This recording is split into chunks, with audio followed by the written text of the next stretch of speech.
పార్టీలో బాధ్యతలు ఉన్నామే కానీ అంతకంటే ముందు నుంచి గత 30 సంవత్సరాల నుంచి అన్వయన్న గారే కానీ మరి సీనియర్ నాయకులు మోదస్ అన్న గారే కానీ మరి శాంతన్న గారే కానీ మరి పెద్దలందరూ నాకు కొంతమందికి పేర్లు కూడా తెలియదు. నాకు దయచేసి నాకు క్షమించండి. ఎందుకంటే మీరు ఈ జెండాని ఈ కండువాని ఈ ఏను గుర్తుని నిరంతరము మీరు మన ప్రజల మధ్యలో తీసుకెళ్ళి ఇంకా మన బహుజన్ సమాజ్ పార్టీ మన బడుగు బలహీన వర్గాల కోసం మరి నిరంతరం పనిచేస్తుందని మీరు ఇప్పటి వరకు నేను సజీవ లెక్కలో ఉంచినందుకు మీకు అందరికీ పేరు పేరు అందరికీ జైబీలు తెలుపుకుంటున్నాను.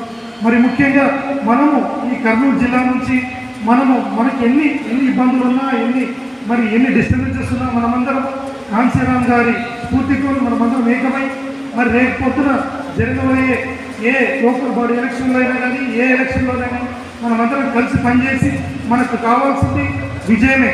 మనకు విజయం మనం ఏ సర్పంచే కానీ ఎంపీటీసీ కానీ జెడ్పీటీసీ కానీ ఎమ్మెల్యేలు కానీ మనం రాజ్యాధికారం పొందాలంటే వీళ్ళందరూ విజయం కావాలి.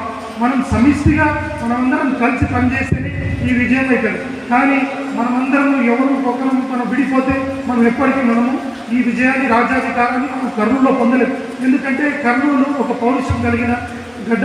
ఈ కర్నూలు నుంచే మరి మనమందరం మీరు గుర్తు చేసుకోండి. ఇక్కడ నుంచి మరి ఎంతోమంది రాష్ట్రానికి చెందిన నాయకులు ఉన్నారు.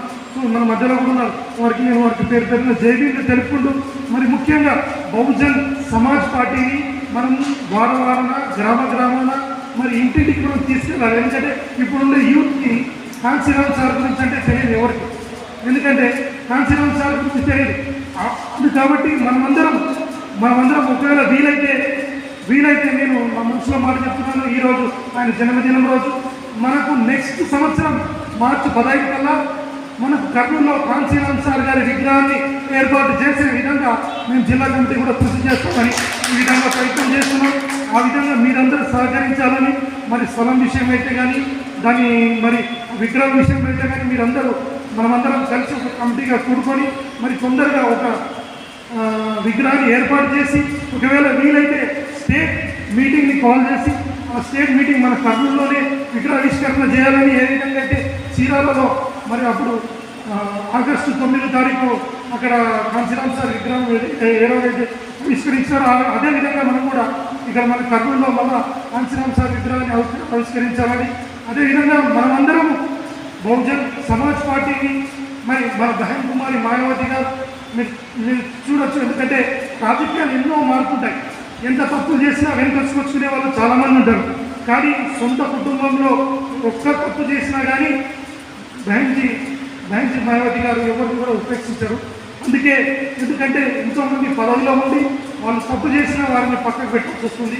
కానీ మనం ఒకటి గమనించాలి.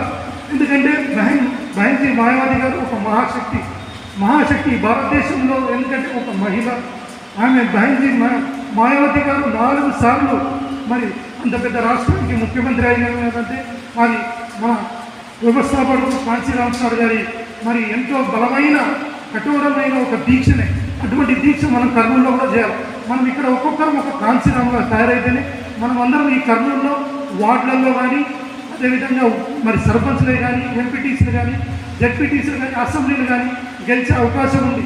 మనము ప్రతి ఒక్కరము ఈ యొక్క జన్మదినం రోజు నేను కోరుకునేది ఏంటంటే మీకందరికీ మనమందరము బహుజన్ సమాజ్ పార్టీ కృషి కోసం బడుగు బలహీన వర్గాల కోసం బహుజన్ సమాజ్ పార్టీ ఒక్కటే మరి బడుగు బలహీన వర్గాల కోసం పనిచేస్తుంది. కాబట్టి మనము అందరం కలిసికట్టుగా ఉండి ఈ బహుజన్ సమాజ్ పార్టీని మనము కర్నూలు జిల్లా మొత్తంలో మరి ఏనుగుని అసెంబ్లీకి పంపించాలా, మరి అన్ని చట్టసభలకు పంపించి రాజాధికార రుచిని కర్నూలు జిల్లా నుంచి చూపించాలని నేను మీకు ప్రతి ఒక్కరికి కోరుకుంటూ మరి అదేవిధంగా మరి మనకు నూతన అధ్యక్షుడిగా మరి బందెల శ్రీ గౌతమ్ గారు మనకు నూతన ఆంధ్రప్రదేశ్ బహుజన్ సమాజ్ పార్టీ అధ్యక్షుడిగా మనమే ఎన్నికైనారు. మరి రామ్జీ గౌతమ్ గారు మరి మన నేషనల్ కోఆర్డినేటర్గా ఎన్నికైనారు. మరి కూడా జైబీలు తెలుపుకుంటూ మరి మనం ఇంకా ఎన్నో కార్యక్రమాలు చేస్తూ మన ఆంధ్రప్రదేశ్ రాష్ట్రంలో మరి బహుజన్ సమాజ్ పార్టీని బలోపేతంగా నడిపిస్తామని అందువిధంగా కృషి చేస్తారని మీకందరికీ వచ్చిన ప్రతి ఒక్కరికి పేరున మీకందరికీ జై భీమ్ తెలుపుకుంటూ అందరికీ జై భీమ్, జై భీమ్, జై భారత్, జై భీమ్.